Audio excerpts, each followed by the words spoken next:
So there's a couple things we talk about in the classroom and some things that I'm worried about. And one issue is you have rising salaries across the board. And because the salaries are raised, the owners and the leagues have to develop new revenue streams. And one of those new revenue streams is streaming on platforms like Amazon. That adds to my expense in order to keep track of my favorite team. And that's one thing that I think these professional teams and leagues have to be very conscious of. You don't want to price the average fan out of the market and make a fan unable to watch their team.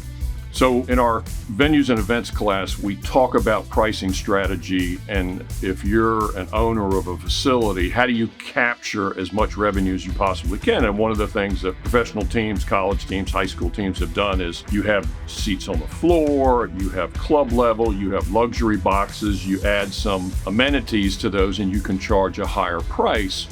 But what you have to worry about when you're managing this facility is you want to make certain that the arena is full, and you don't want to get too greedy that you price middle America out of the market. That's something I was worried about in terms of the World Cup, because a lot of these tickets at the World Cup have become very expensive. I'm concerned about that. I think FIFA was concerned about it, but we've seen over the course of this World Cup so far, stadiums have been full.